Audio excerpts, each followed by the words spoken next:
Ty, cancel culture is out of control. Can't a guy even make a hand-drawn adventure game about an orc anymore?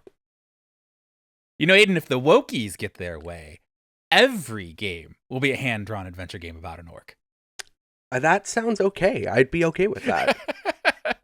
That's because we're Wokies. It's true. I guess that's true. That's fair.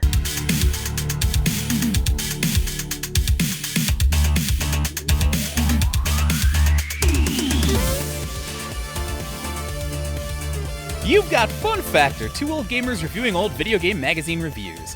I'm Ty Shelter, he's Aidan Moher, and we're two professional writers who grew up loving the video games and video game magazines in the 1980s, 1990s, and 2000s. Every episode we take a critical look back on the games media that, for better and for worse, inspired us to do what we do. First, go to funfactorpod.com and follow the show on your podcatcher of choice. Leave us a rating or review on iTunes, Spotify, or wherever you get your media. We'll read the best, kindest, funniest, and most insightful ones on the air in the letters section. Please consider becoming a member of FunFactor Ultra, our premium tiers that unlock ad-free episodes, bonus episodes, and the members-only channels of our Discord. So just go to funfactorpod.com, and I promise you cannot miss the sign-up widget on our homepage.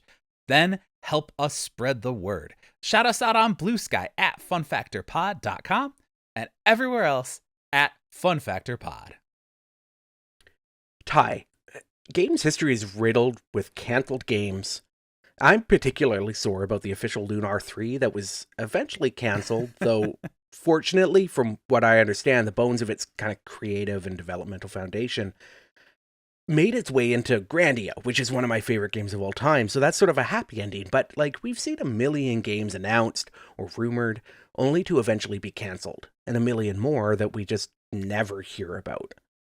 But few have had the level of coverage and hype as Blizzard's WarCraft Adventures.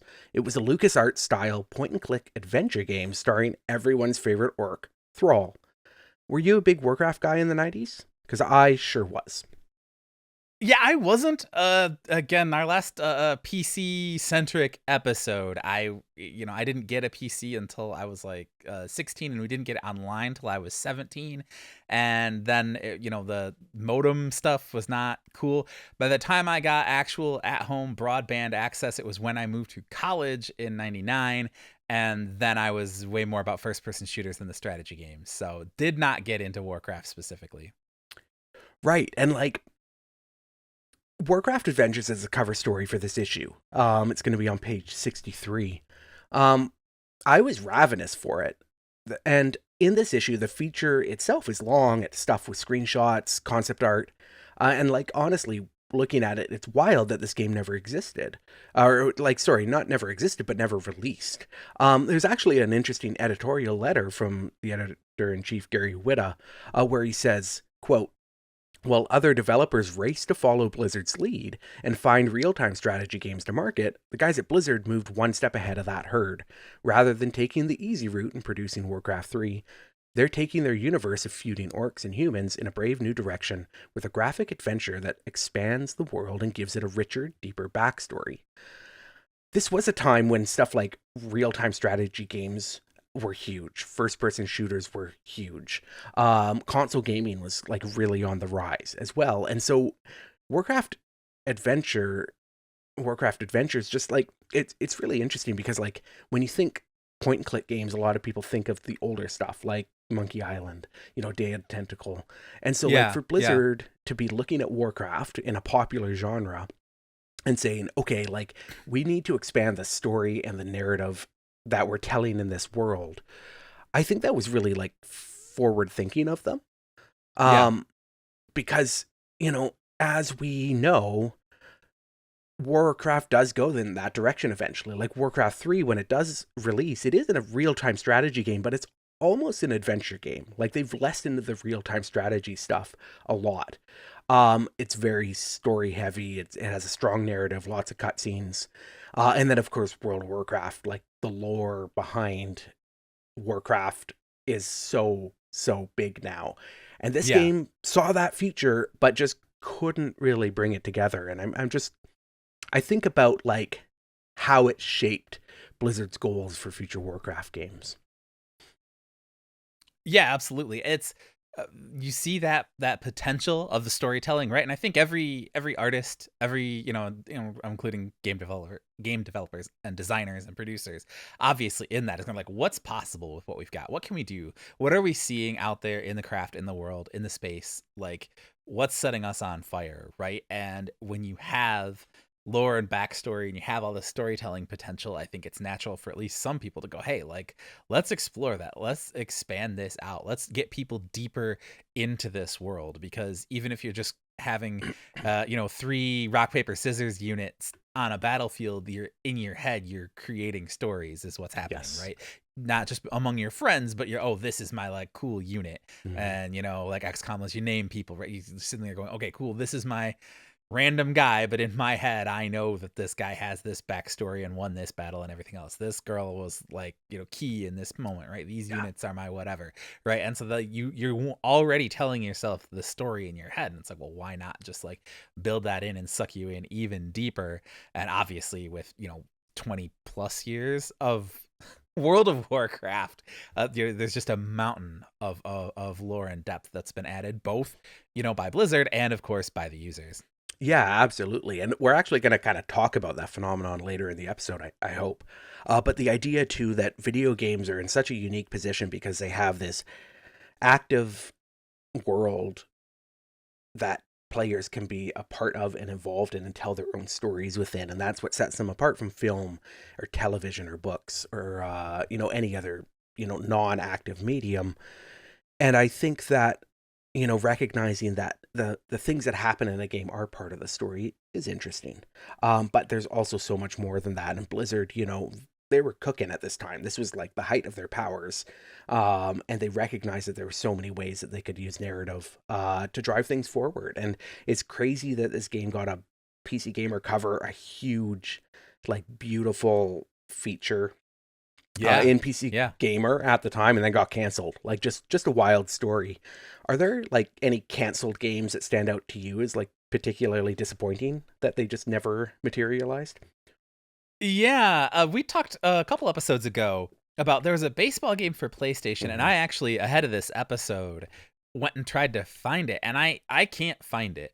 The name that sticks in my mind was MVP Baseball, but that was actually EA's franchise that became Triple Play.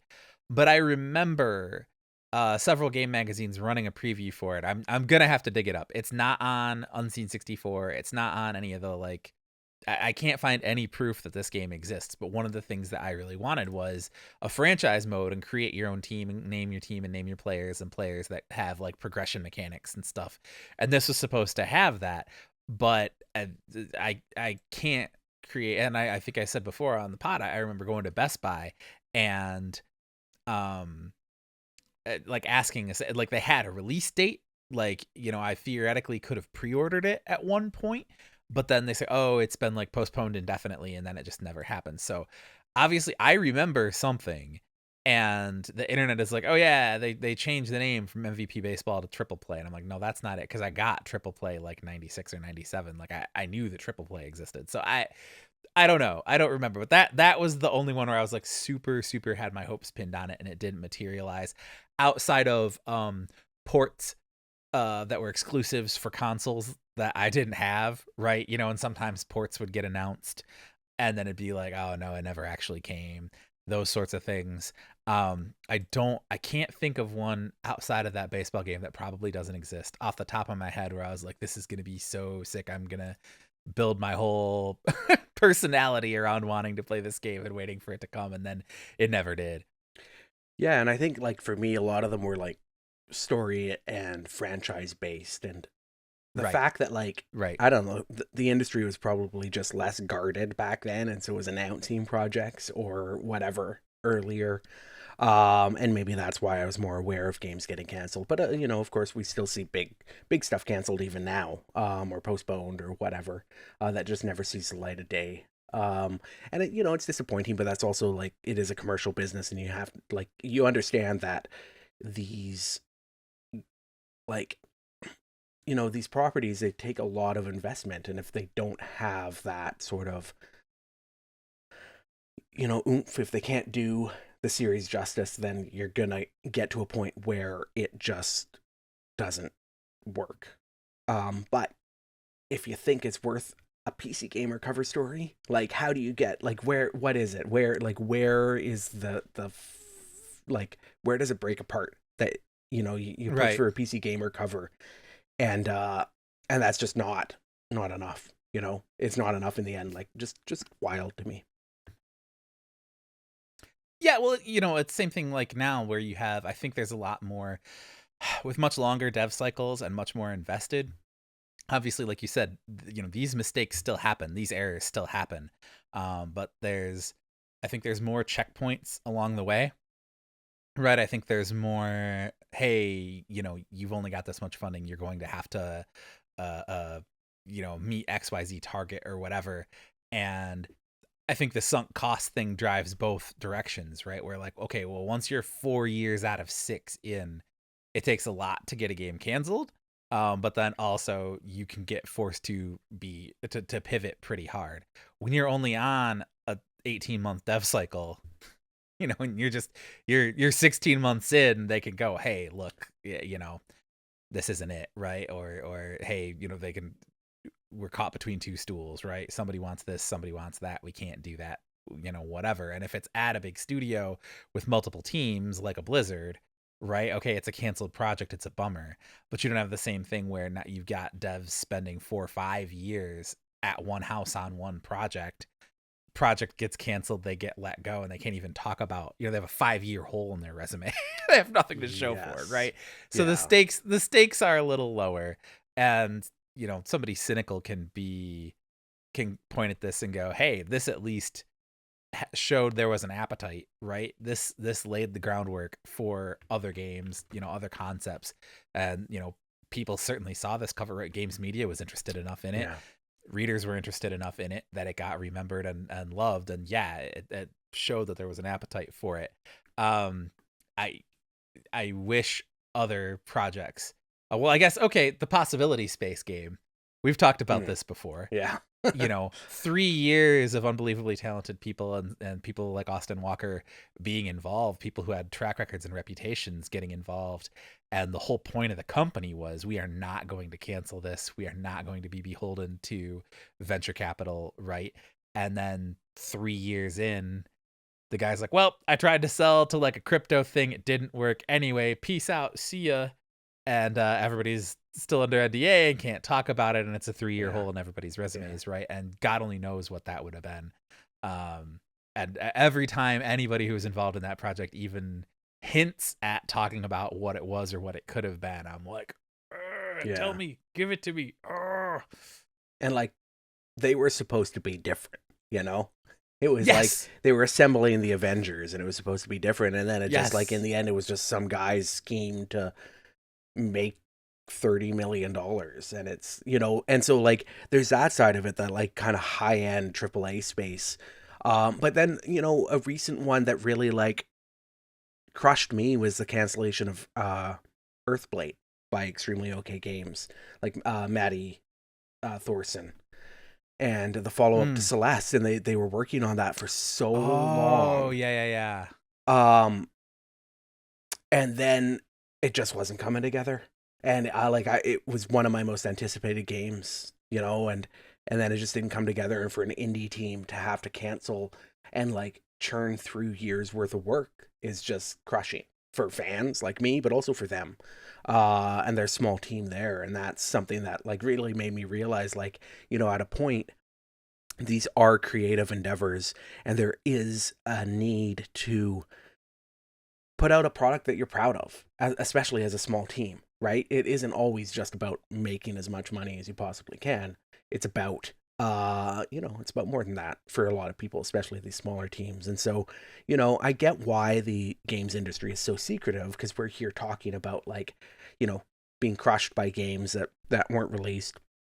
We're talking about people not being able to like, lean on 5 years of their professional work because of NDAs for games that they worked on that were canceled. And, that's a big problem for a lot of people. And agility is great in the games industry, but these are just such huge projects that you kind of I just don't know the answer. Like, how do you prototype? How do you test? How do you get halfway through a game before realizing it it's not working. What can we salvage from it? Metroid Prime 4 is like a totally like just mid game, but it's pretty clear that Bandai Namco was working on it for a number of years. They had some bad ideas, and then Retro was brought in, and it was like, okay, we can't get rid of the bad ideas, so let's just salvage as much as we can. It's a beautiful game. It feels great to play, but structurally it was just unsavable. And I think that that's kind of an interesting contrast. Is it better to get, a 7 out of 10 Metroid Prime game after 15 years, or just like have another canceled Metroid game? I don't know. I don't know the answer to that. Yeah. But yeah, I mean, it's hard. Making creative stuff, creative work that's meant to make money is really hard. Always, yeah. And I think for Metroid Prime 64, I think that's a good example of, hey, here's another one where instead of having, okay, Breath of the Wild was this massive success, let's reuse it as the foundation for just as long a dev cycle for Tears of the Kingdom, and we're like deeply expound upon some of the ideas that we did in Breath of the Wild. Now it's like, okay, Retro was brought in, they went, oh my gosh, okay, and they salvaged some stuff and improved some other stuff, and went, okay, look, like, yeah, the open world thing didn't work. You're driving around this empty world in between these self-contained levels. The self-contained levels don't build on themselves the way Metroid levels are supposed to. Okay. But I think you do have the proof of concept there that, like, all right, if you want to do a Metroid Prime 5 in 2 years, you know what I mean? Like, you're there. The foundation is there. And I'm if you have the same team and the same assets, you can flip that back around and go, hey, we just need to design new levels that work together, and you can make that happen. Yeah. And I'm curious to see if that's the direction they go. I hope that, the feedback isn't, oh, Metroid Prime 4 didn't live up to the, the rest of the series, so we're not going to make another one, rather than, what, Retro came in and salvaged this, now let's give them a chance to build something from the game up, because we have the tech. Like, it's an incredible experience. The engine, the lighting, the 120 hertz performance, like, it's a marvel. It's just the design stuff in there that, that just doesn't hold up. And so is there that opportunity to say, hey, this was a failure, but it also gives us a springboard to something better, and right. Getting back to WarCraft Adventures, it's like, they recognize the need for story and narrative and expanding this universe. But it was maybe not the right platform for it. And maybe it was ahead of its time, but they took that idea and expanded it in WarCraft 3 and WoW. And, and I think that that's worked out really well for everybody. But, so I think that there's no right answer for canceled games, for games that have come out that clearly aren't what they needed to be or should have been. It's disappointing all around, but sometimes that's just the way of art, right? Like, sometimes we try things or we make things and they just don't come out the way that we envision them. And I think that's true of games too. Okay, well, so far, this is coming out the way we envisioned it. We hope it's coming out okay for you guys to listen. Once again, we are streaming this recording session live for our FunFactor Ultra members. We've got a couple of folks in the chat. Tempest Strife, hello. Andrew Blewett had to, unfortunately, just right now bail. We were a little late getting going. And, everybody who's from the Discord, they're from the members only channel. They come in, they get to watch us record. You'll see edited versions of this and in the audio stream. But so far we're having super fun, even as we iron out some of our technical stuff and get up to speed as old dads who are trying to be cool kids streaming on your guys' internet. What we now must cede is the Zoomers' internet and not the millennials' internet anymore. But hey, stick right here through the break. If you're on the audio version, if you're not a FunFactor Ultra member, if you're not watching live, if you're not getting ad-free episodes, don't worry. Just let us pay a couple bills. We will come back. We will open the cover of PC Gamer number 37 right here on FunFactor.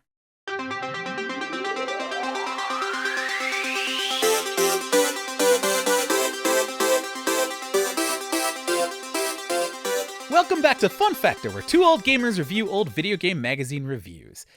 Of course, we want you to review us. Do we get a full 5.0 in FunFactor? Leave us a review on Apple Podcasts, and we'll read the best, funniest, kindest, and most entertaining ones on the air. So what is the deal with PC Gamer. We actually did an episode on PC Gamer not that long ago, and it was only a few episodes. I'm doing it, Ty. I'm calling them episodes. Issues, it was only episodes, few issues earlier. Today, though, we're looking at PC Gamer number 37 from June 1997. It has a page count of 227. Number of games reviewed, 162. We'll get to that in a second. Number of systems reviewed for, 1. 162 games reviewed in this issue, Ty. That's a lot of games.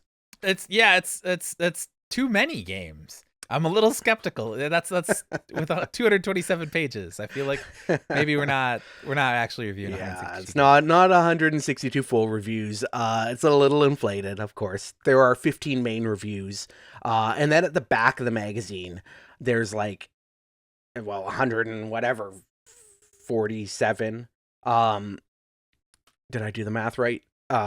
Little capsule reviews for previously reviewed games, but it's 13 pages worth of reviews, giving, scores and little rundowns of the game.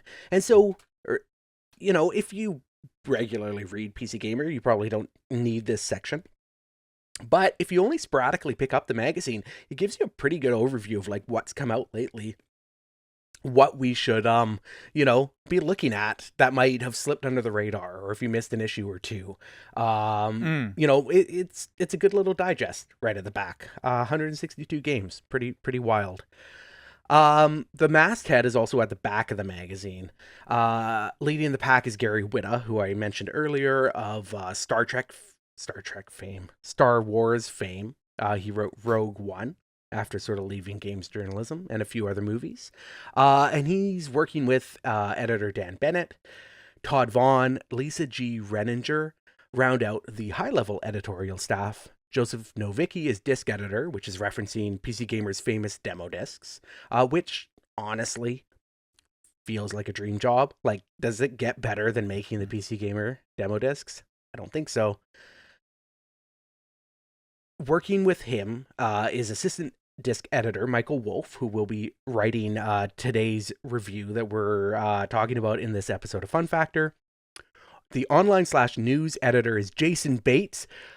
Below him, we've got Joel Durham, William R. Trotter, Dean H. Renninger, relation to Lisa? Who knows? And Quentin Doroquez, rounded out senior editorial staff,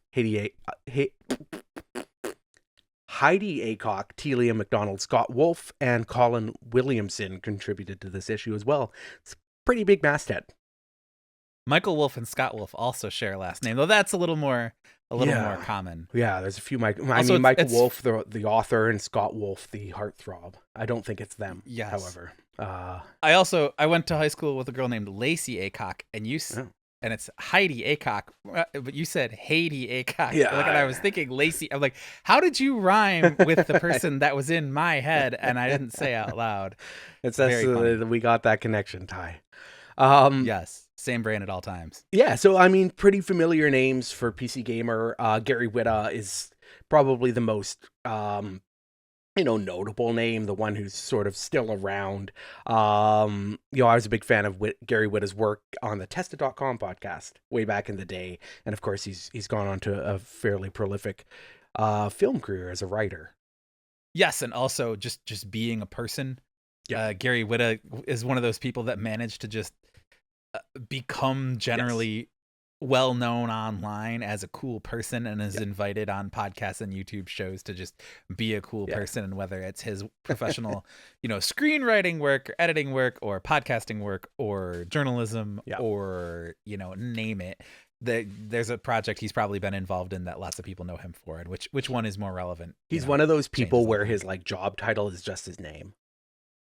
Yes. Right. Yes. But yeah. So pretty good list here. We are going to read Michael Wolf's review. He has actually gone on to work at Xbox, I think, and I think he's still there. So another one of those games writers who have transitioned into the game creation space.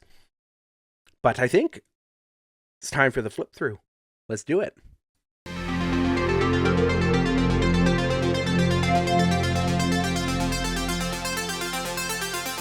Let's start with the cover. Ty, because man, oh man, does this bring back some memories. Um, it's a just a gorgeous painting, I guess, of Thrall riding a Yeah. wolf with like dripping blood, and he's in an icy location, and it just like, this was at a point where Thrall wasn't, famous from World Warcraft. You might know him from, I think he was in Warcraft 2, but he was at that point a small little pixely sprite, and to see it rendered kind of at this scale, with this level of detail was something that just like made me feel really cool things. It just felt like a world and a story that I wanted to be part of. It's just the coolest shit possible in 1997. Oh yeah, absolutely. It's very cool. And the painted style is also eye-catching because this is basically contemporaneous with the famous Next Generation Yeah. Unreal. Oh my god, look at this. This is a real gameplay shot, and it's like a 42 polygon green monster guy, not unlike this one, right? Yes. And like it was mind-blowing at the time. Like, wow, that's real-time gameplay. Wow, look at those texture maps. Yeah. And at the same time, today it's hilarious. It's so lo-fi. But like looking through this too, like all of these adventure games, this is in 1997. And so like when you're mainly, I mean, I was playing a lot of PC games, but you compare it against what you're seeing in like console game magazines, and there's all of these hand-drawn adventure games like WarCraft Adventures. You have Discworld 2 content in this issue, and you look at these screenshots and you're like, man, that's like a cartoon. Like it's like playing a cartoon, just like I've always wanted to do. And I think that this era of PC gaming is so interesting because you do have technical advancements that are pushing 3D, but you also have like some of these genres kind of working at their peak as well, and point and click adventures were one of them. On this cover here we have, it just says in big yellow letters, Warcraft is back. Blizzard's Orcs and Humans return in the amazing Warcraft Adventures, and we've got it first. And there's a big badge that says PCG World Exclusive. Excuse me. It's pretty impressive. Like, I remember this issue from the newsstands. This image stuck with me, and as a Warcraft 2 junkie, it was like I needed it, and I was excited at the time to get Warcraft Adventures, and eventually it just evaporated and didn't come out, and I was pretty crushed. Skimming past the table of contents and like a ton of ads, we find the first CD section, which breaks down the demo disc and of course how to run it, because it's 1997. Not everyone knew how to run content off of a CD, which is still pretty funny to me. The games on this demo disc are kind of mid, like Interstate 76, Theme Hospital, Betrayal at Krondor. They're fine, but nothing too exciting. What I think is really cool though is this demo disc also came with a bunch of like Doom 2 WADs, Warcraft 2 maps, and like add-ons for other popular PC games. That kind of stuff set PC gaming apart in the late 90s. Being able to add to your add to the games that you already love. And if you didn't have the internet or you didn't have access to bulletin boards where you could download this stuff, this was how you got new levels for Warcraft 2. And these are fan-made levels. They were shared, through communities. And I think that style of gaming is so popular now with Minecraft and Roblox and like all of the community centered games and content creation games. But back then, like, people were making incredible Doom mods and Doom levels through WADs, and for PC Gamer to kind of be rounding those up and sharing them was pretty cool. And I was always excited to be able to try out some of these new levels in my favorite games and just extend the the value I got out of those games. They weren't forever games like we get now with all of the, games as a service stuff, but like I wanted to play more Warcraft 2, and PC Gamer was doing that. And if that wasn't worth the, price of admission, you got a whole magazine alongside of it. Yeah, pretty sweet deal for us, in fact. Yeah. Like, let's go back to the front. Like, how much was PC Gamer at the time? $8.99, which is in 1997 pretty expensive, but you're getting that whole demo disc. And that was worth half the cost of the magazine at least, if not more. As we continue on, we get to Scoop, which is the preview section of the magazine, and the first preview is an unfortunately titled name, just called Imperialism. It's just straight up a game about Western colonialism and Western imperialism taking over. Wasn't colonialism also spaces. A game? Like colonialism was also a game. I believe that was a Sid Meier game. So like these are just like, this is just where we were at in the 90s. Like, you want to know why the world is where it is? Because kids grew up playing games where they just stole and developed land from indigenous peoples, and you were like rewarded for it. The better you were at it, the higher your score in imperialism. So, you know, I don't know, man. It is what, I don't know. You know, here's Lords of the Realm 2. The next, you know, the next ad was for Lord of the Realm 2. And it's just, you know, there's a lot of that baked in. I liked WarCraft 2, but I also liked that it was orcs and humans kind of fighting against each other, and it kind of gave equal weight to both sides. You could play as the orcs or the humans. The next preview is for Meat Puppet. Can you paint like a quick word picture here for people who aren't watching the online stream, Ty? Because it's something. So Meat Puppet, nuking mutant children has never been so much fun. That's pretty sweet. In my long life of nuking mutant children, Aidan, it peaked with Meat Puppet. It peaked with Meat Puppet, absolutely. And I'm actually going to bring up my local copy here. We'll edit this because I'm struggling to read. Yeah. So we get, you know, a couple of little screenshots here. Everything is radioactive, toxic, green. Lodos hits a switch, turning on a spinning blade and liquefying a child crusader. Oh man, yeah, this is nasty. Child crusader is capitalized too. That's a proper noun there. And this is right. I don't know. I'm scanning through this preview and I see in quotes, quote, "death in a sausage skin." Like, I don't know, man. This is too much for me. Let's carry on. We've got hockey, NHL Powerplay 98 preview. And then we get into Eyewitness, which is like news, some more previews, behind the scenes reports. I want to stop on page 48 in the Eyewitness section for a feature called Connections 97. The subhead here is military pros meet war game designers, and you could not, in a laboratory, come up with a less appealing game for Aidan, or a feature interview for Aidan, than this. Military pros meet war game designers. It's like, I don't even know. This Canadian, not into it. Maybe it's more appealing in America. You guys like the military, I guess. But I'm also getting vibes from this issue that, you know, culturally, that was just something that was really popular at the time. Not for me. Yeah. Well, you know, there is a little bit, you know, more baked in jingoism with America military tech. Like, military tech is, you know, especially at the time when we don't have active wartime. You know, this is post Desert Storm and 6-7 years before the Forever War.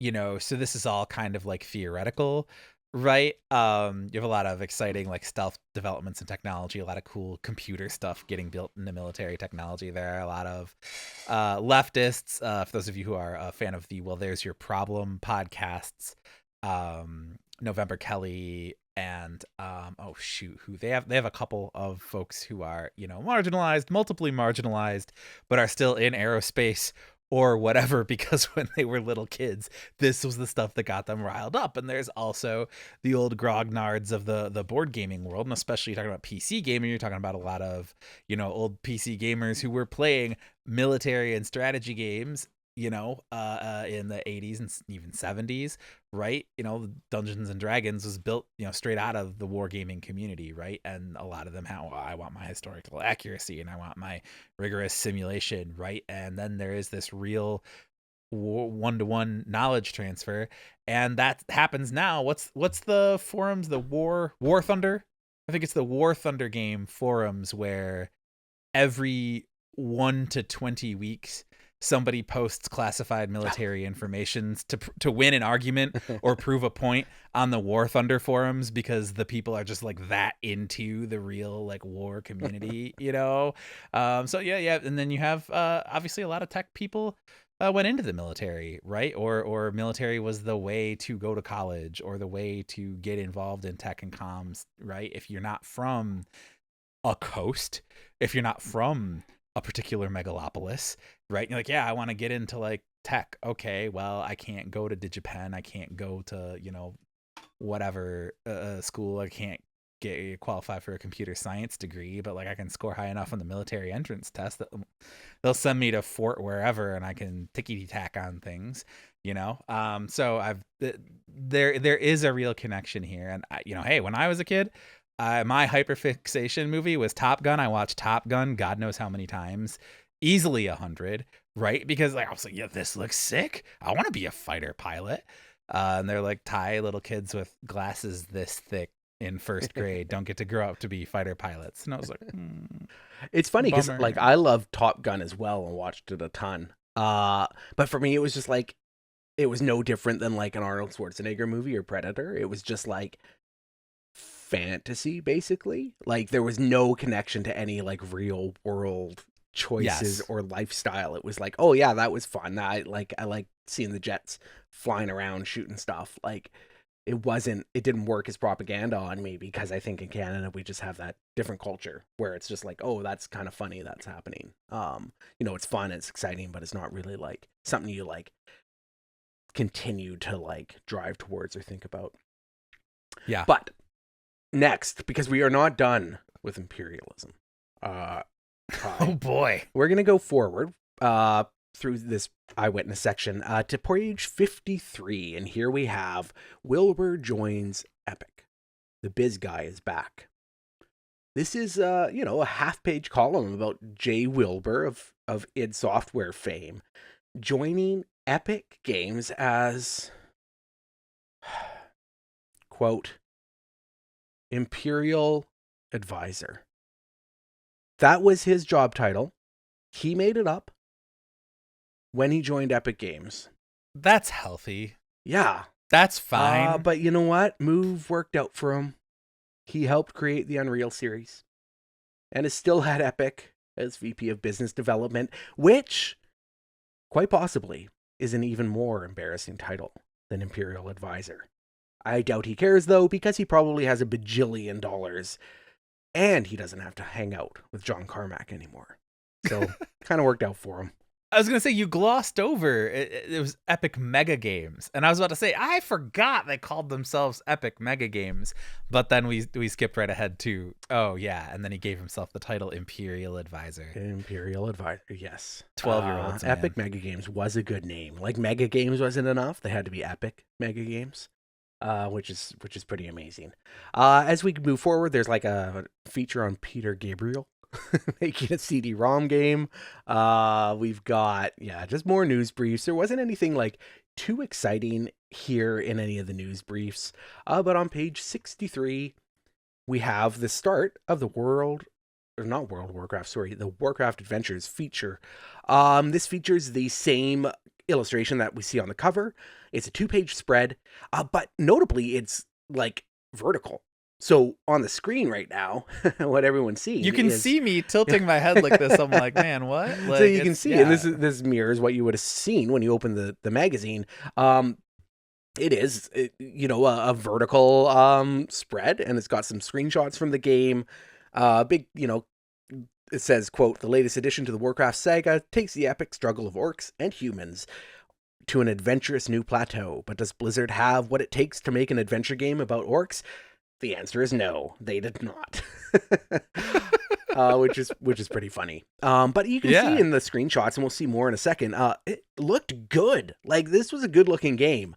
But to get to the feature, you have to go through 7 pages of ads. That's wild. Yeah. Between the like cover, like the opening page, and then 7 pages. But we get here, and this is a beautiful feature. Lots of in-game art. already, like great concept art, backgrounds, like dramatic. It says there's a big screenshot of an orc with a bloody eye, and the it says the caption is the dramatic opening sequence sets the stage for WarCraft Adventures as lost clans struggle in captivity on Azeroth. This looks like a game that had gone on a long time, and like I again, it makes me want to go and find out and see if there's like, the story of Warcraft Adventures and what went wrong. I do believe it was outsourced to a Russian developer or something. There's some strange story about outsourcing it, which is, I don't want to blame. Yeah, here we go. So quote from this article, the huge task of producing the mass amounts of high quality art needed for the adventure game falls to a group of animators located in St. Petersburg, Russia. I do think there was something that didn't work out with that art group, maybe, but yeah, I mean, what's there looks really good. One thing, though, I'm noticing as I'm reading through this is near the end of this page, it says, quote, Blizzard's Chris Medson explains that opening up the world of orcs means a chance to show another side of the brutish race and weave a compelling story in the bargain. They spelled Chris, I assume that's Chris Metzen, Metzen, but they spelled his name wrong in this place multiple times, which one of the first things when I came to you for journalism advice was don't ever spell your sources' names wrong, ever. So I thought that was kind of interesting. But yeah, we continue on through here. It's again, just a beautiful, huge spread. You have all of this art at the bottom, character designs, and it's just a cool looking game, and I'm still sad it never came out. Interesting question here, Aidan, in this sidebar, what does an orc sound like? And this is the question that we've talked about a million times from both then and now, is as you increase visual fidelity, okay, then like, the bar is so much higher because you're competing with imagination versus being able to just sketch out pixel art and letting your brain fill in the details. So we have here, with the advent of CD-ROMs and sound cards, vocal characterizations have become an important feature, so they went and got professional VO work, right? And Chris Medson, who, again, it's spelled Medsen and all of this. They didn't spell his name correctly once, it looks like. Blizzard's drive for perfection finally led the company to some big names with booming voices. And they say they went and hired, so they're basically saying, we got the first round of VO and like it was mostly fine, but like we thought we needed more oomph. We'd sit around and say things like, when I was a kid, I remember watching the Transformers and Optimus Prime had this bitchin' voice. And we thought, why not try to get him? As a result, Peter Cullen, the one and only Optimus Prime from the classic Transformers cartoon series, was brought on to do some of the voices for the game. Taking the lead role as Thrall is Clancy Brown, best known for his work as the evil Kurgan in the cult film Highlander. So like, it's great because it's like, okay, they went and auditioned some pro VOs in Boston, like whoever could show up for an audition. And then they also just went, okay, like, what is our favorite shit from when we were 12? Let's just go hire those people, right? Like, yeah, but Ty, what's our podcast about? Well, no. Our favorite shit from when we were 12. If I was in that position, that's exactly what I'd be doing. Yeah. Right. So we definitely knew we couldn't have the orcs running around saying Zug Zug all the time, says Bill Roper. That would be too goofy for the game. But the voiceovers we've done, we've been able to match that vocal style and really define each character at the time. So it's really interesting to me that as they were chasing not fidelity, but a higher, a really, really stylish, illustrated visual style, they went, hey, just standard PC sound effects are not going to cut this. We have to go get better audio because we have that hardware, and we've got to creatively, this has to excel across the board, which again, that they got this far. You record all that voice acting, like where did this go wrong? How far did this get? Because it looks pretty far. If you're recording VO, that means you've got as final a script as you can, right? Like that's, stuff's gonna get cut, stuff's gonna get added, whatever. I'm sure not every single line, maybe not every line in the game is voiced, right?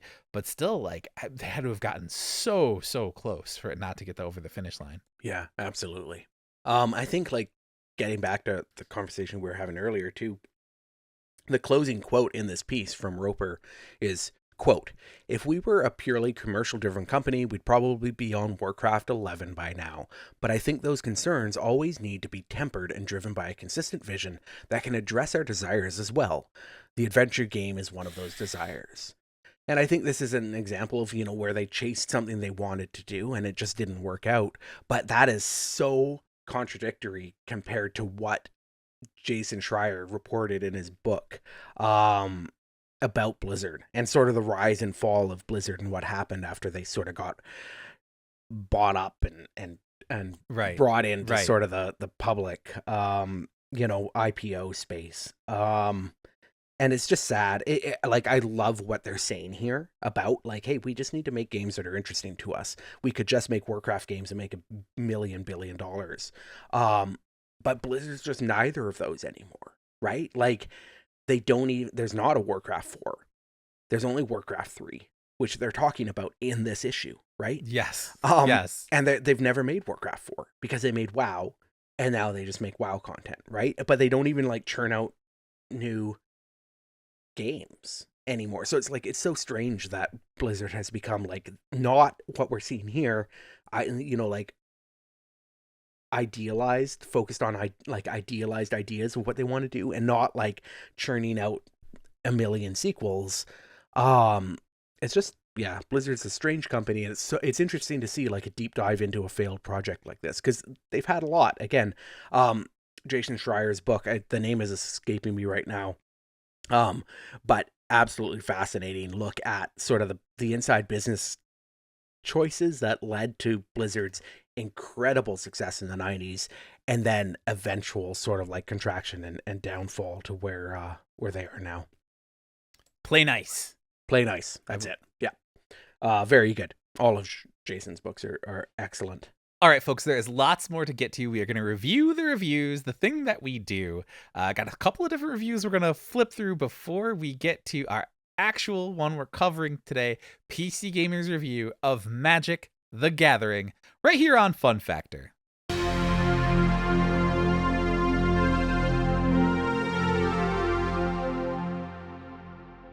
Welcome back to FunFactor, two old gamers reviewing old video game magazine reviews.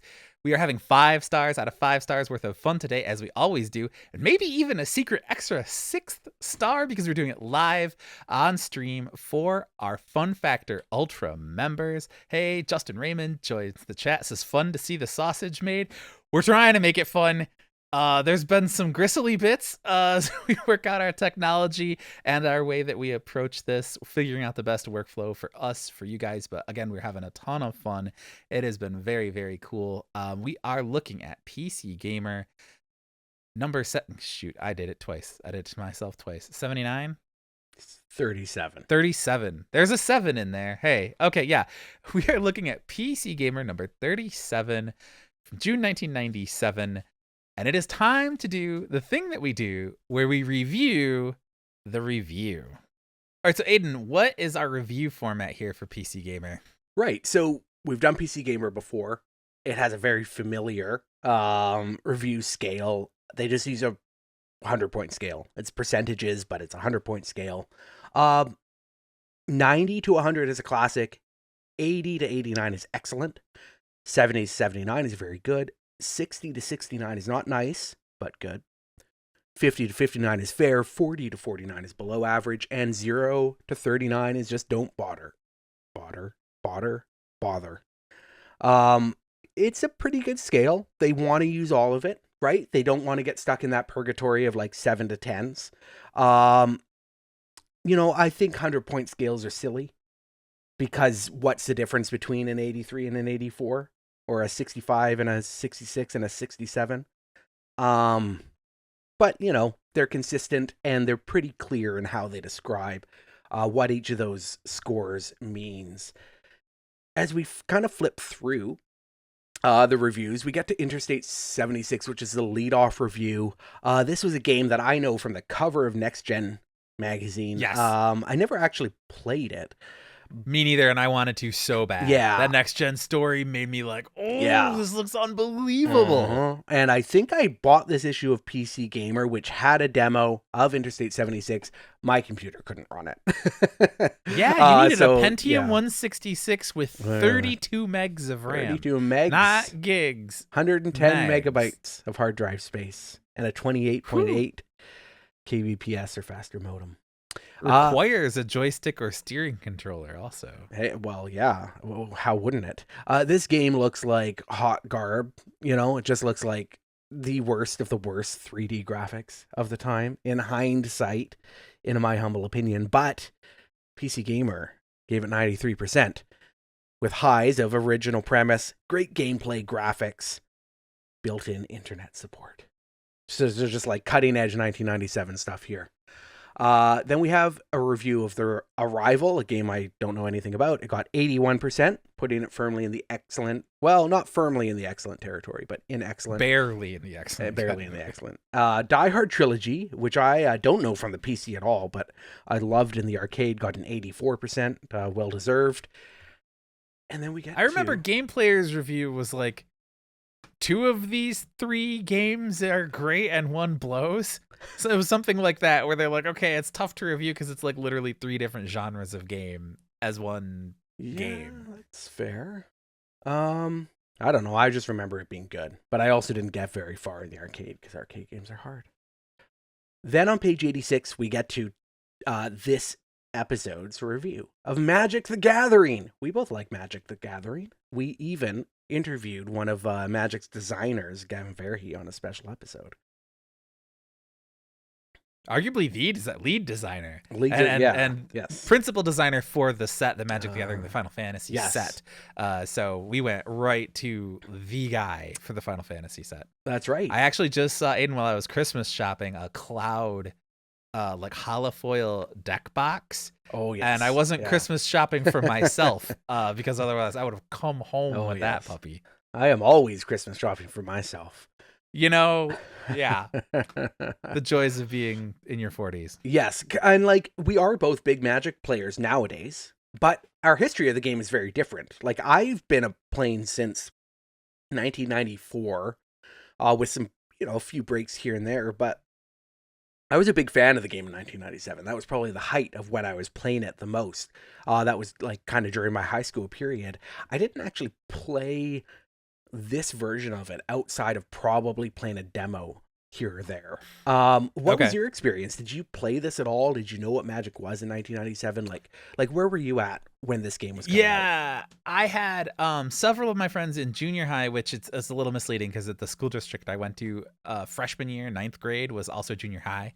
So 8th and 9th grade were junior high. 10, 11, 12 was senior high school. So I remember in junior high, several of my friends were playing Magic. L5R was also popular among several of my friends. Legend of the Five Rings.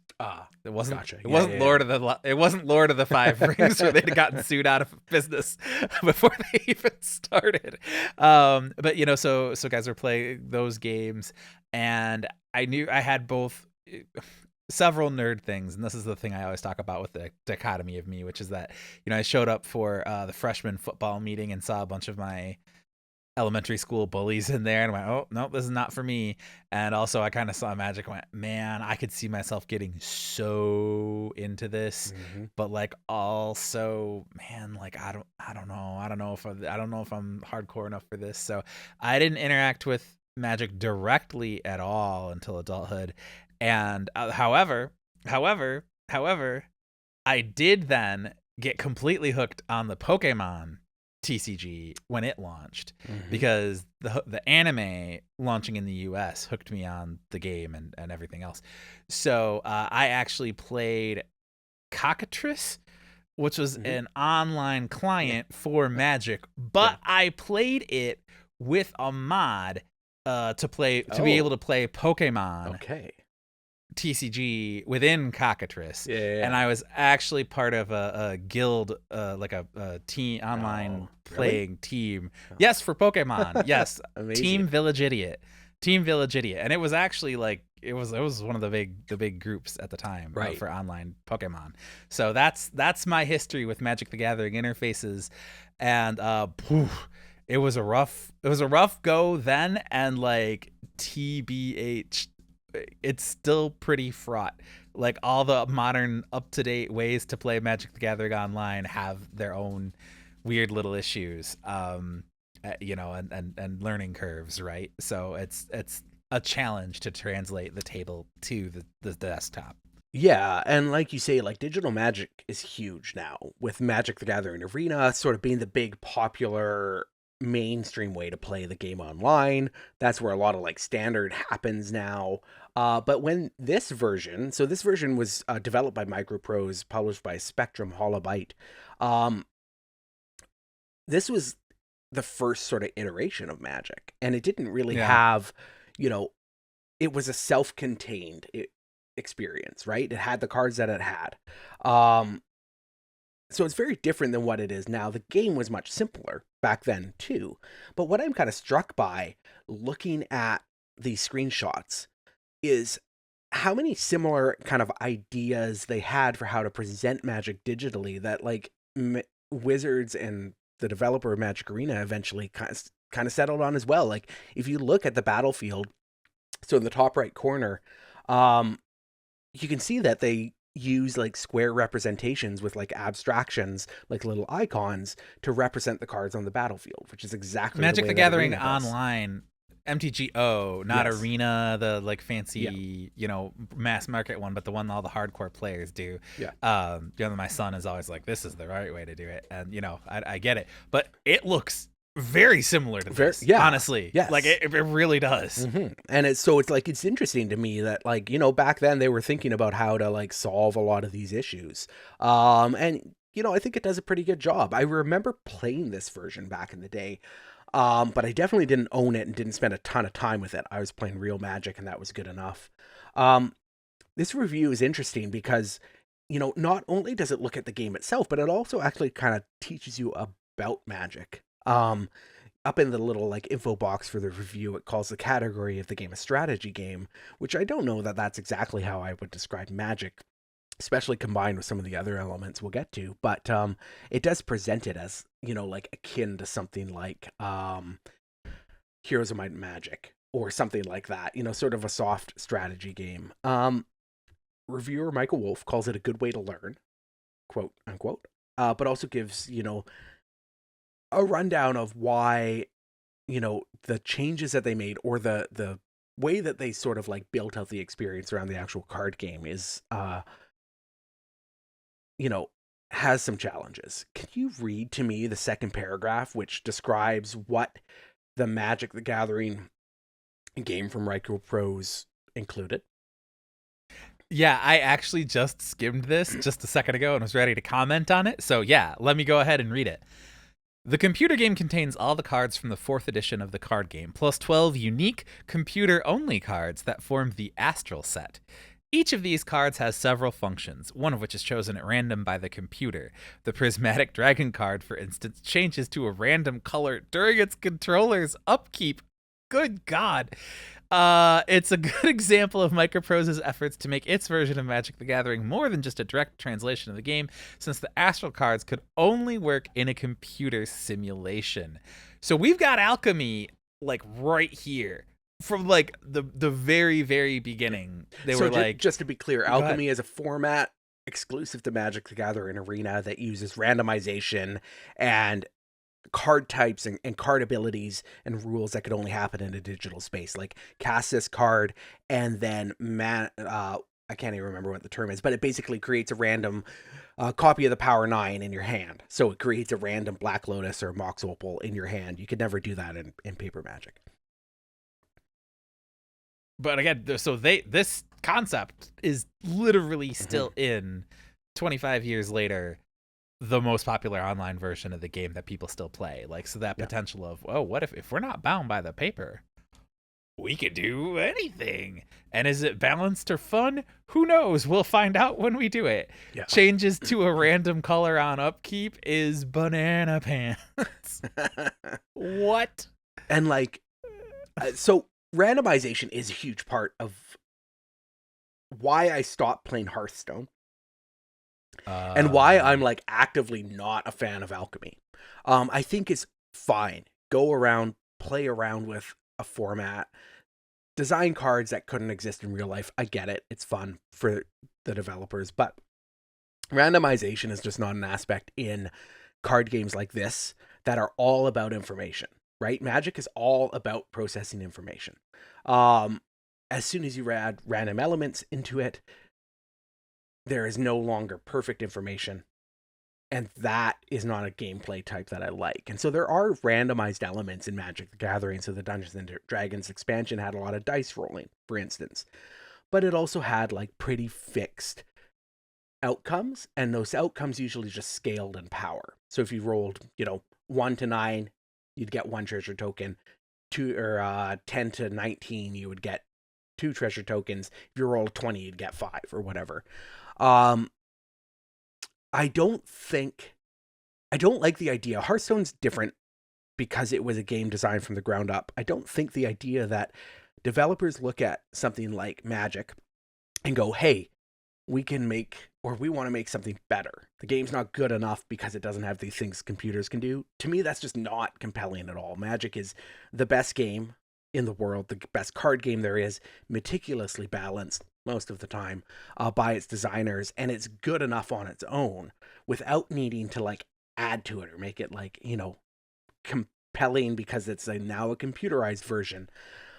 Which Aidan, it reminds me a little bit of me and my buddy Matt were getting very much into rock live. He was the guitarist in our band, and we got very much into instrumental, technical, shreddy guitar god stuff. So he was a huge Joe Satriani fan, and literally at this time, he had a page on joesatriani.com called Talk to Joe, where there was just a web form, and it would just post, and sometimes Joe would read it, and sometimes Joe would reply, right? So he's like, oh, what should we play on our upcoming tour? And everybody starts spamming, Crushing Day, Crushing Day, Crushing Day.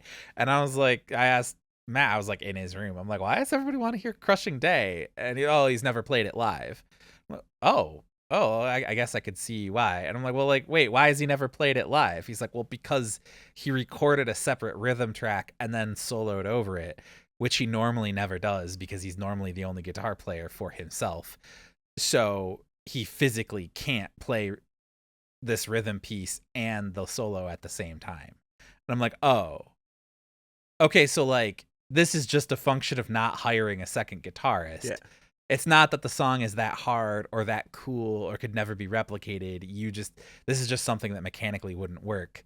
And it feels like the same thing here. It's like, it's one thing to, hey, we're not bound by the cardboard anymore. Yeah. We could do literally anything. Yeah. And then of course they're like, okay, now what's the sign nailed up on the wall at Wizards HQ that is like, don't make 82 coin flips a game. Don't make 82 dice rolls a game.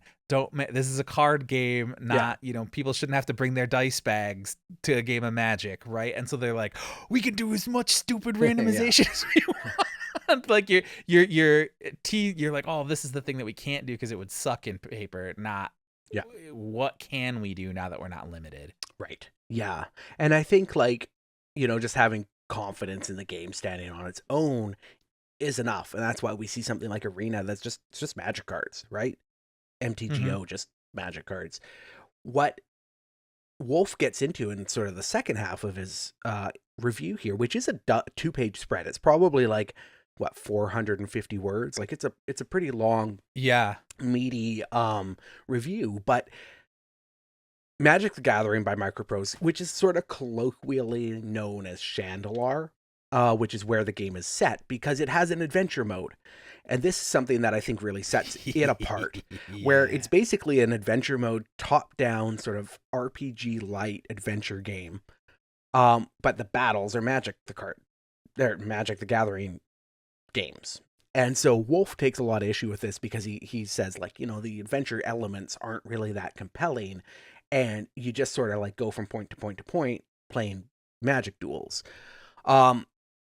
Notably, this game is not multiplayer. It's single player only. And so to me, like, the adventure aspect of it is kind of fun. It's just a contrivance to lead you from one combat scenario to another. It's a lot like Pokemon, the trading card game on the Game Boy, which is a fabulous game. And I don't really have as much of a problem with the adventure mode being in there, as long as you know what you're getting into. It's not an RPG where the battles are something that sort of like break up the pacing of adventuring. It's like the adventure game exists to get you into those card battles. And I think your perspective on this really changes. And maybe as like a fan of Magic first, instead of like looking at it as a video game first, I'm just more lenient on what I expect of it. But when I'm playing Magic, I just want to play Magic. And I think it's interesting that Wolf, for him, that was sort of like got in the way of what he wanted out of the game. Yeah, and it's funny because I saw this and immediately went, yo, it's Final Lap Twin, which is this game Aidan and I have talked about before, and I actually still owe Tales. No, sorry, hold on. Nope, the Fun and Games podcast. I owe them a story about this. But it's a arcade Namco racing game, split screen that they brought to PC Engine / TurboGrafx 16 and then put a whole RPG in where the random battles are random car races. Yes. And it's like literally like Pokemon Red Blue, like this big giant thing. There's 7 boss fights. You're wandering around the world. You're gathering secret parts. There's shops. There's townsfolk. I mean, everything. It's literally just an RPG. But you get into random battles and you race. So this is the same thing here. And I mean, this is pretty attractive graphic adventure stuff. And again, like you say, it's like, okay, now, interesting. He goes, the story is epic, but the actual gameplay isn't nearly as impressive. Like I'm reading the review, and what it sounds honestly compelling. And like you said, it's like, okay, like random battles are friction in traditional RPGs, right? Especially of this era. Yeah. But like the point is to play Magic. So getting into a lot of battles doesn't. I mean, I don't know. Maybe it just didn't seem fun to play. I haven't played this, right? So I don't know if the balance is off or the like, I don't know if you're like, oh, I really want to get into this story and these card games keep happening instead. Like I don't know. Yeah. That seems like a weird critique. Yeah, but he also doesn't like, what he says about playing Magic in the game is pretty positive, right? It's not like he's getting in there and he's like, oh, the actual like gameplay experience is bad. He says it's good, right? And so like, I do think it's just that matter of perspective coming into the game. What I think is interesting though, and like this kind of gets back to WarCraft Adventures and what we were saying about Blizzard, is like, it's really interesting that they recognized, there's room here to tell stories. And I think that's something that Wizards of the Coast has done with Magic since this period of the game, is say, hey, this is a really rich environment for narrative and storytelling. But Wizards recognizes that stuff can kind of happen in novels and web fiction. And within the card game itself, each game you play is its own story, and like playing Magic doesn't necessarily need an overarching adventure to connect those games and those narratives.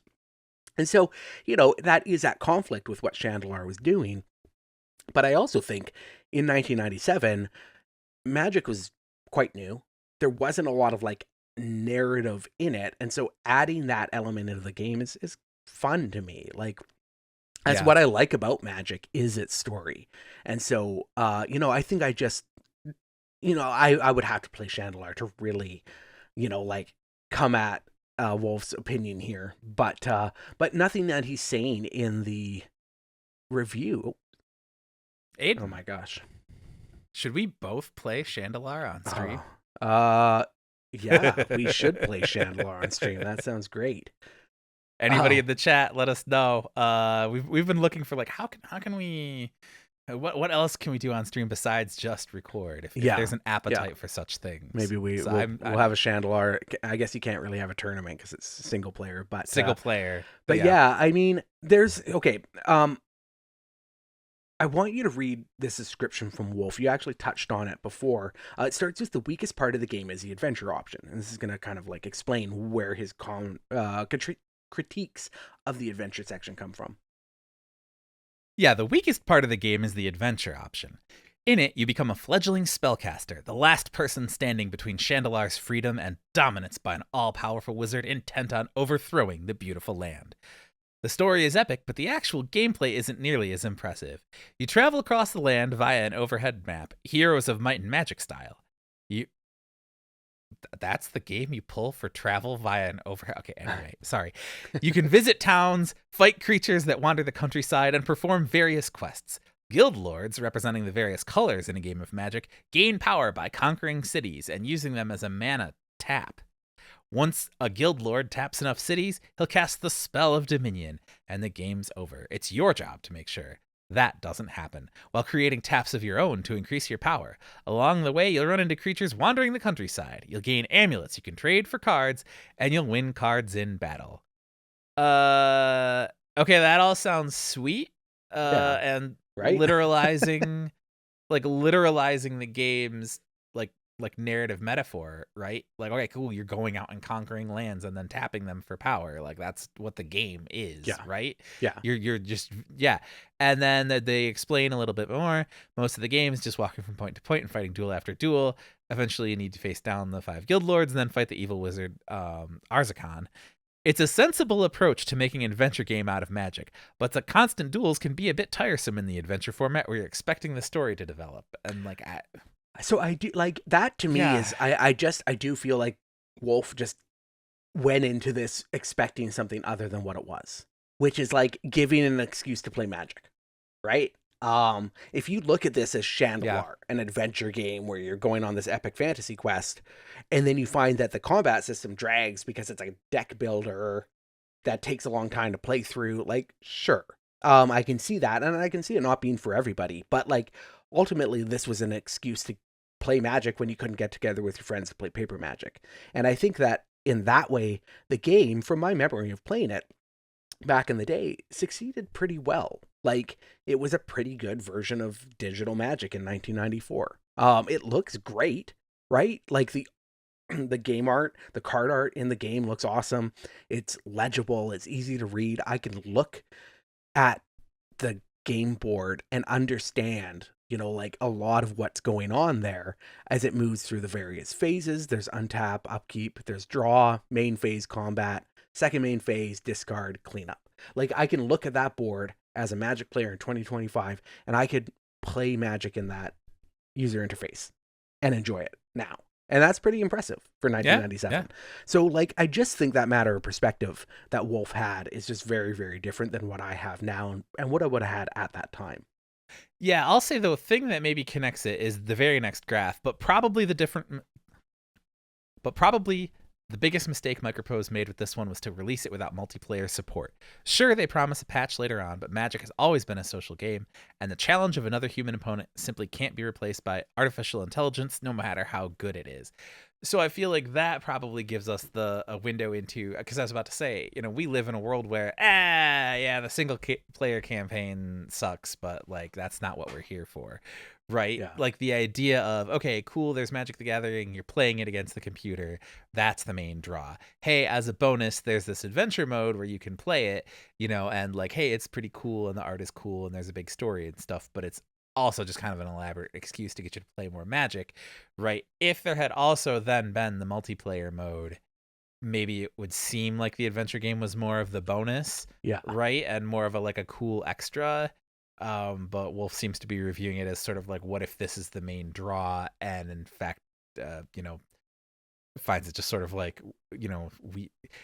I don't know, because if it didn't include it feels almost like he's saying if it didn't include the adventure mode, the score would be higher, like if it's, but like it feels like it's a huge bonus on top of, okay, well, instead, then you're just playing more Magic without all the cool adventure stuff and story. And like the game also just had duel mode, which was just playing Magic cards. Like, you didn't have to play the adventure mode, right? Right. And it's like, I guess like ultimately it's also, if you're saying the adventure mode there was too much, it was too slow, it was, like the cons was the adventure element is not very interesting, but like still got an 83, which is like, right in the middle of that excellent territory. So like there's a lot of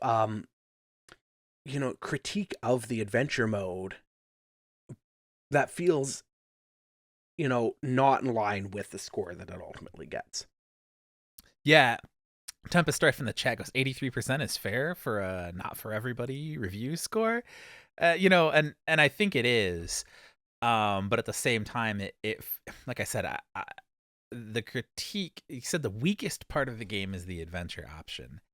And the main critique, the only thing that's really voiced here is you're just playing a lot of card games in it, in between all of the stuff. And like, that doesn't feel like a critique to me. It's the story is epic. He doesn't say that the story is bad or that it's poorly written or it's poorly paced or, anything like that. Or it doesn't even say, this feels like an afterthought. Because even something that small would signal to me, okay, this, might not even be worth trying, or it'd be, okay, cool, you play it once, you spend like an hour dorking around and go, okay, yeah, I'd rather just play dual mode, right?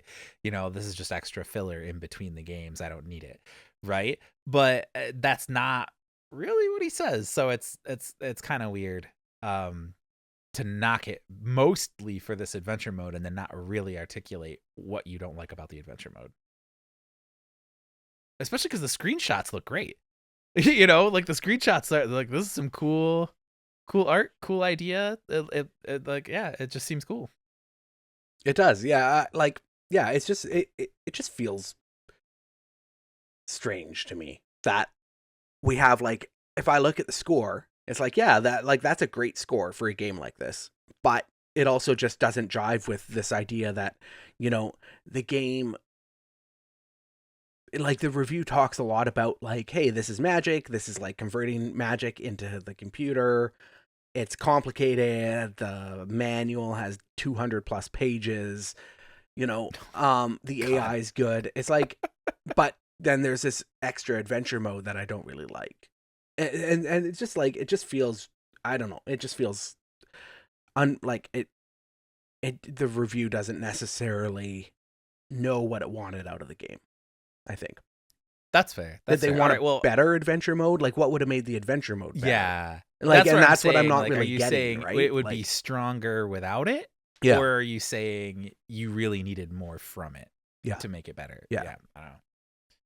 Okay, well, Aidan, I think we've talked ourselves down into this, and I'm going to say, here's why the 100-point scale, right? Because I'm looking at 83%, and I'm seeing fans of Magic will like this. Yeah. If it had been 87%, I would get, even if you don't like Magic, this is a good enough game and a good enough way to hook you. You might have a good time with this anyway, right? This is good enough on its own merits. If this looks at all interesting to you, you should pick this up, right? So, that's just intriguing to me. Yeah.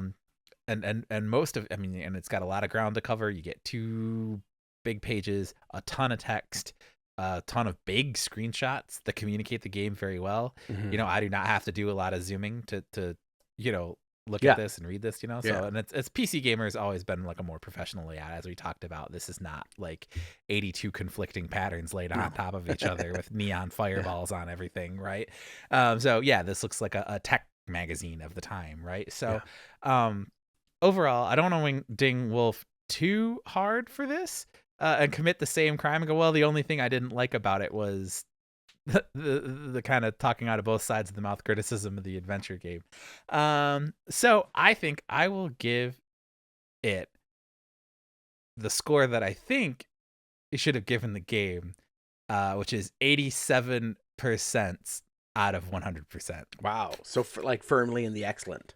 Yeah, I think overall it's quite good. Okay. Overall it's quite good. I think it's like, I appreciate that it goes quite in depth. I think there's a lot in there, even though it's long. It's still 450 words. It's only 450 words, but it like, if you were like explain Magic the Gathering the game, in this smaller format, that alone would be a challenge. Let alone review a game that's a digitization of the game. Yeah, but I also feel like he kind of like,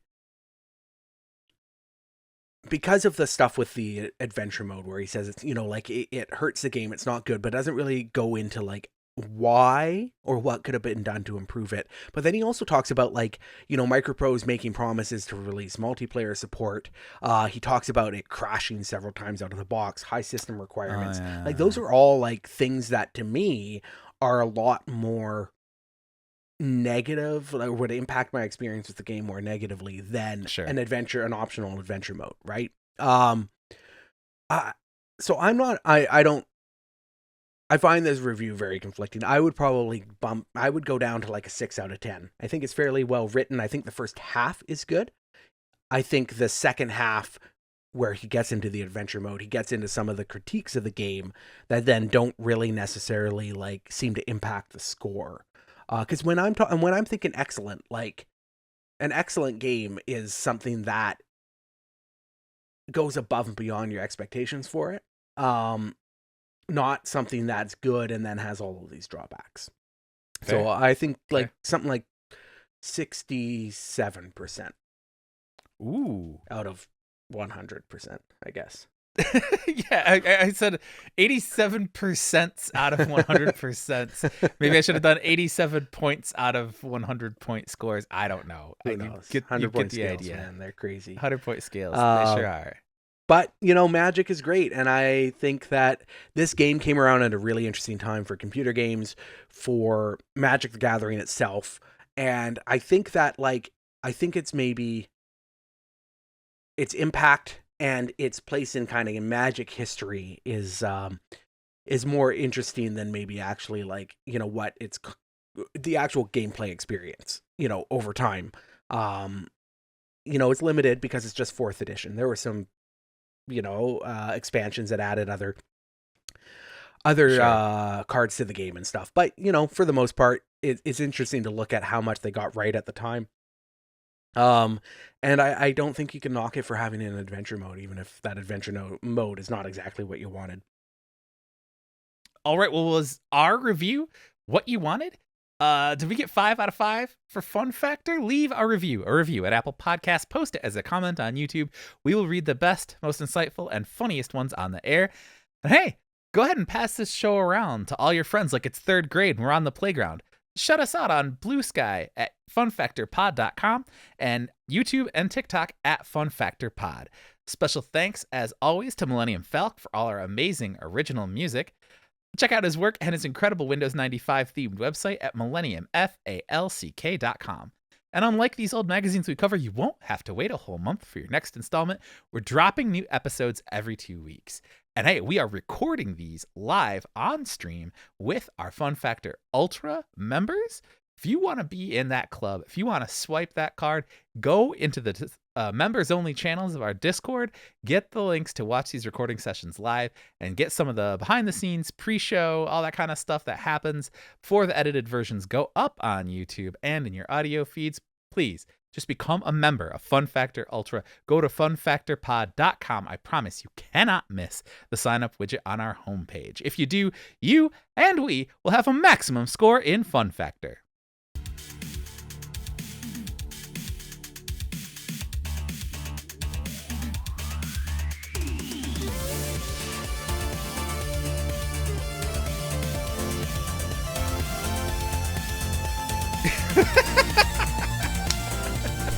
I look down and the header says, "What's the deal with GamePro?" And I'm like, that's not what. And then a pink cursor pops up and highlights it and changes it out to PC Gamer as I'm staring at it. Woohoo! This is oh my goodness, live production, guys. Editing Absolutely. On the fly. Mr. Bates. Get it? Oh, took me a minute. Below him. Yeah. Mr. Bates. Yeah, can you actually update the... I'm not seeing on the stream on Meat Puppet. No, it'll, yeah, just give it a sec, I guess. I'm on the page. I guess, yeah, you're... Sorry, I'm just checking the stream. We went back to the cover. I just want to make sure people are able to see as we're talking about it. There's imperialism.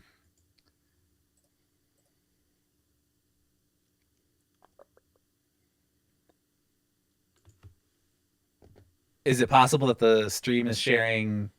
It should be. Is there I'm like seeing a it on the stream. lag? I'm seeing Meat Puppet on the stream, like on YouTube. You are you are. on live? Click live. Maybe I'm behind. Yeah, you might be behind. Okay, there we go. All right, yeah, apparently somehow I was behind live. That's amazing. Okay, so again, live stuff. Here we go. We are going to carry on because the next section are the reviews. So stick around. We're going to talk about a few different reviews, but then get to our main one as we do on FunFactor.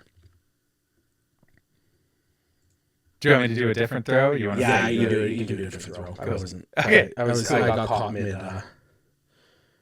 Sure, Not reading my script. Yeah, go for it. Yeah.